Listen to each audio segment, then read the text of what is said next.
Chapter 1, Caught in the Act. Oksana. I sat at my favorite table in the café by the office. The workday was over, and I could finally relax with a coffee. My husband was on a business trip, so there was no rush to get home and make dinner. I love Vadim, but sometimes it's good to escape the routine and his constant critical tone. A hot cappuccino warmed my hands. I was already thinking about ordering some sushi rolls, nothing expensive. And I told myself to take out the trash tomorrow so as not to annoy Vadim. He loves pizza, my liking for rolls always bothered him. I pushed those thoughts away and scrolled through my feed, looking for a series to watch. "Good evening, Oksana," a smooth baritone said across the table. I looked up. A man had sat down at my table. Red checked shirt, stylish glasses, neat haircut, the classic IT guy look. Well, not exactly classic. But in my head that's how a charming IT guy should look. Before I got married, I used to fall for guys like that. "Good evening," I answered, careful. I didn't know him, but he knew my name. Maybe he worked with someone at the office or lived nearby. "I'm Pavel Skoblev." "You don't know me," he said and handed me a business card. I put it in my pocket without looking. Out of habit I asked, "How do you know my name?" "Your husband is sleeping with my wife," Pavel said very calmly. It sounded like he was talking about the weather. I must have heard wrong. "Excuse me?" "Your husband, Vadim Golovin, is my wife's lover," he said, the same flat tone. "Are you crazy?" I snapped. "Unfortunately, no." "Or fortunately," he said and laughed nervously. He took out his phone and showed me a photo. My husband had his arm around a heavily made-up brunette. Her red lips and smoky eyes stood out. My heart felt like it exploded. Heat rushed through my whole body. I tried not to scream, but a small sound escaped. "Swipe," Pavel said, putting the phone near my cappuccino. I touched the screen. 3 pictures were enough for me to fling the phone away as if it were something disgusting. I couldn't believe my eyes. "This is a mistake," I told him. "These are photoshopped. People can fake anything in an editor." "Get out of here, Pavel Skoblev." "I understand," he said softly, sliding the phone into his pocket. I didn't believe it at first either, but then I saw them with my own eyes. "You're lying. All of you are lying." I shouted and stood up. I ran out of the cafe. Pavel caught up with me and blocked my path. "Oksana, you can't run from the truth." "He's with her right now," he said. I laughed wildly and hysterically. "Right now my husband is in Krasnodar at a forum." "No. He left home yesterday and went not to the airport but to a country resort near Moscow with my wife. Like 2 weeks ago when he spent the weekend with her in Kaluga." Pavel jabbed the phone at me again. This time there was a video. Vadim was on the video with the same woman, different clothes, but the same woman. Clothes I had ironed and packed into his suitcase. Photos can be faked, but video is harder. I recognized his expressions, his gestures, even the way he walked. I had no words. I stood in the street shaking my head. Yes, there are face swap programs, but who would bother? "Want me to drive you there?" Pavel offered. "See for yourself." He wasn't joking. He looked very serious and tense, like he was holding himself together, like me. "Take me," I blurted. I thought he'd change his mind. Everything I'd seen had to be wrong. It couldn't be true. "Let's go," Pavel said and took me by the elbow. We walked to the parking lot. A shiny black car flashed its lights and beeped. I remembered the license plate by habit. Pavel opened the door and helped me into the passenger seat. I texted my sister the car model and plate. We pulled away. Pavel drove off. Nastia called after a minute. "What's this? A New Year wish list?" "Heads up, I won't be able to afford an Audi even in 5 years," she joked. I laughed through my tears. "No. It's Pavel Skoblev's plate. He's driving me to the Moscow region where my husband is sleeping with his wife. If I don't call in an hour, call the police, he's a maniac. Pavel laughed as he turned the wheel. Where should I call, Ox? Are you serious? She asked. No, unfortunately. Or fortunately, I said, repeating Pavel's words. I didn't feel like talking anymore. Call you later. We're on our way. I ended the call and stared out the window. Did you suspect anything? Pavel asked after a long silence. I didn't want to talk. Drive, Pavel Skoblev, I snapped. He didn't argue. I watched the road and his hands, trying not to think about the photos. A lump had formed in my throat, but I wouldn't let myself cry. Pavel drove past the Moscow Ring Road. I wanted to ask him for the phone to look again, but I didn't. Instead, I found myself looking at him. He was handsome. The red shirt suited his dark hair and wide shoulders. He looked strong. Not thin like my husband. He seemed calm and confident. Vadim always seemed a little nervous. Maybe Vadim was cheating. Our relationship had lost its spark. Sex had become routine, and Vadim often complained that I was cold.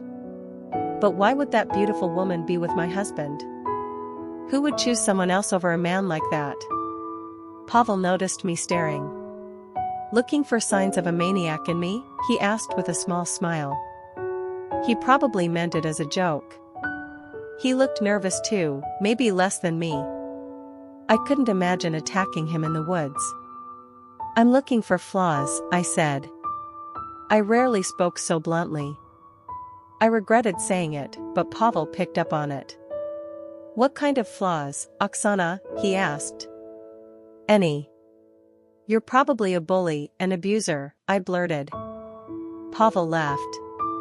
If you don't find a maniac, you call me an abuser. Where did that come from? My husband is cheating on you, I said. He tightened his lips and turned off the highway sharply. I grabbed the handle. Maybe look at my wife, he said sharply. If she's cheating, then something's wrong with her. I won't dig into myself to excuse her infidelity. He spoke like he was cutting it off. I bit my lip and went quiet. A little of that confidence would have helped me. Maybe I wouldn't be in this car, maybe I'd be packing Vadim's things. But the photos and video were real. Facts are stubborn. I wanted to cancel the trip, but it was too late. Pavel pulled into a parking area. I jumped out like a frightened animal, ready to go back, but he grabbed my elbow and called someone. Where are they now? He asked on the phone. He nodded to the unheard replies, thanked whoever was on the line, and hung up. We walked past cozy cottages toward the river. Through the trees I saw a beach and a few people. I spotted my husband immediately. He sat on a wide bench with his arm around the same brunette. She had her legs across him and kissed him full on the mouth. They seemed to be putting on a show for me. Pavel's hand squeezed my elbow harder. It hurts, I whispered. I know, he breathed. No, you're hurting me, I said. I freed my arm and looked at this other betrayed husband. I expected to see pain and despair in his face, but I saw only irritation and a little anger. Sorry, Pavel said. I didn't mean to. He blinked and somehow showed a lot of regret and sympathy. He tilted his head and shrugged. That was enough to break me. I nodded and ran back to the car. Tears streamed down my face. Part of me wanted to go back and confront them, scream, pull the other woman's hair. But my legs carried me away. I was afraid I'd collapse on the beach if Vadim saw me. I'm a coward. When I'm scared I run. Pavel followed in long steps. He opened the car and I hid inside to cry. Without asking, he drove me back to Moscow. I wept quietly, trying not to lose it. I didn't want to look weak in front of him, but I was weak. It's hard to act calm when your heart is broken. I thought of my sister and messaged her. Of course she called. Nastia's voice steadied me. For her I held back the loud sobs, otherwise she would have come over at once. No, I'm fine. He's not a madman. I'll call later. Love you, I lied. Thank God Nastia was busy and didn't press. As soon as I hung up I felt regret. Maybe I should have let her comfort me. I was used to being convenient for everyone, parents, sister, husband, friends. I didn't want to burden Nastia with my problems. Pavel didn't say a word the whole drive. He brought me home even though I hadn't told him my address. I remembered his calls in Istra and guessed how he'd found out so much. You knew where Vadim and my wife were and drove me home without asking my address. Did you hire someone? I asked. Yes.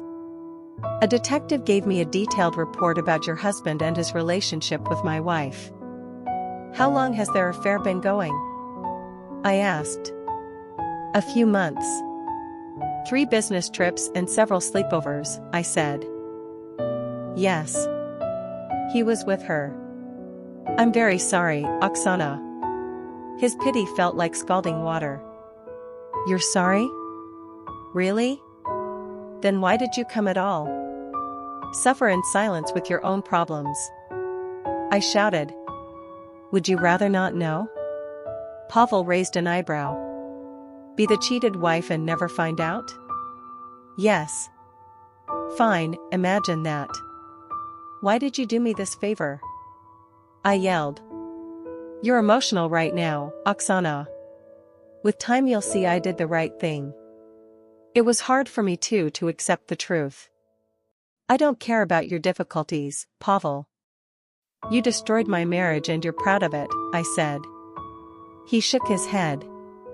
You keep blaming everyone else. Your husband destroyed your marriage. You don't deserve this betrayal, Oksana. His words made me worse. I couldn't stop a sob. A single tear slid down my cheek. Pavel reached out and wiped it away. I instantly stopped crying. His touch wasn't pity. It felt intimate. He leaned closer and, almost touching my lips, whispered, "We're not to blame. They're acting like beasts. You could get revenge on them right now. With me." I smelled his skin and a hint of cologne. Despite myself, Pavel was attractive and had that boyish charm many men lose after 30. His offer stirred a sudden rush of desire. I shifted away. Reason 1. I put my hand up to stop him. So you don't want revenge? Pavel pushed. Do you want to turn into a beast too? I shot back. Pavel covered his face with his hands. Damn, he muttered, dropping his hands back on the wheel. I don't know what I'm doing. Maybe we could at least have a coffee? Want one? Anger spilled out of me. Right now I want to kill Vadim, your wife, and you too, just for company. Why me? Pavel asked, hurt. Just because, for company, and for your disgusting offer. Burn in hell with your cheating and revenge, I spat, then stormed out of the car. Back in my apartment I shoved my hands into my jacket pockets and felt for the card. Pavel's business card. I balled it up in my fist but didn't throw it away. I put it back in my pocket. I didn't know why.